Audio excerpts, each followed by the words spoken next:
तरफ भाजपा 400 पार की दावा कर रही है, ऐसे में इंडिया का महागठबंधन है, क्या लगता है? अगर आप गठबंधन की हाल देखें तो दिन प्रतिदिन कोई ना गठबंधन में गांठ पड़ता चला जा रहा है।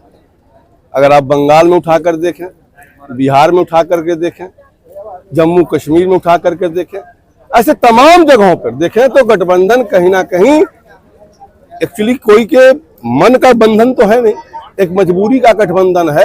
इस सारे भ्रष्टाचारियों का बचाने का गठबंधन है। और आज अगर देखें तो जिस प्रकार से एनडी के सभी पार्टियों में भगदड़ मचा है, पार्टी छोड़ छोड़ के भाग रहे हैं, उससे उनका हश्र क्या होगा इसका अंदाजा खुद लगा सकते हैं। भाजपा की लहर में फरिंदा से कांग्रेस पार्टी से विधायक बने वीरेंद्र चौधरी, ऐसे में उन्हें फिर इंडिया गठबंधन से कांग्रेस ने अपना प्रत्याशी बनाया है, कहीं आपके लिए सरदर्द नहीं बन जाएंगे इस बार? सरदर्द? अरे 5 बार हारने के बाद जनता ने, एक भारत की जनता बड़ा दयालु जनता होती है, और उसके साथ साथ वहां पर सपा का डमी होना और बसपा का डमी होने के नाते मात्र 1000 वोट से ना, 1000 वोट से ना, तो हमारे लिए सरदर्द क्या बनेंगे। और इस बार आप देखिएगा जब 4 तारीख को रिजल्ट आएगा कि फरिंदा में क्या रिजल्ट आने वाला है। इस बार तो चौधरी मैदान में, क्या लगता है? कुछ नहीं, चौधरी सब चौधरी और ठाकुर का बात नहीं है, इसमें पूरी देश की जनता मोदी के साथ है, चाहे चौधरी हो चाहे किसी वर्ग का हो। साथ ही साथ एक विषय और कहना चाहता हूं, जो विधायक जी बता रहे थे कि जो मेरा स्वभाव है, आदत है, वो फिर मैं कर रहा हूं।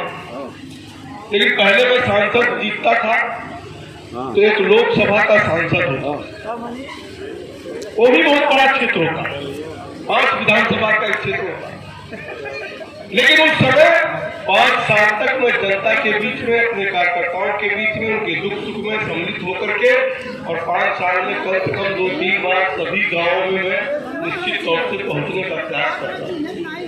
और फिर जनता 5 साल के लिए कसौटी पे कसती थी, कार्यकर्ता कसौटी पे कसता था, और सबने अच्छा पाता था तो पुनः अपना आशीर्वाद देता था, और इस नाते 6 मरतबा आपका आशीर्वाद देता। लेकिन आज आप सबके ही आशीर्वाद से मुझे भारत सरकार का एक बहुत बड़ी जिम्मेदारी मेरे कंधे पर, जो मेरा केवल महाराजगंज क्षेत्र नहीं है बल्कि पूरा भारतवर्ष मेरा क्षेत्र है। और आप सबको भी अच्छा लगता होगा, और हम सब भी चाहते हैं कि जिसको जो जिम्मेदारी मिले उस जिम्मेदारी का निर्वहन ठीक ढंग से होना चाहिए।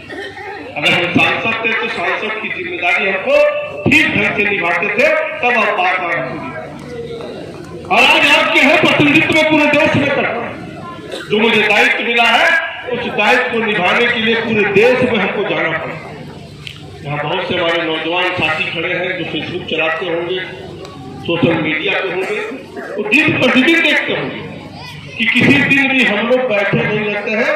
कभी बंगाल है तो कभी आसाम है तो कभी उड़ीसा है तो कभी पंजाब, नित्य दिन कार्यक्रम लगा।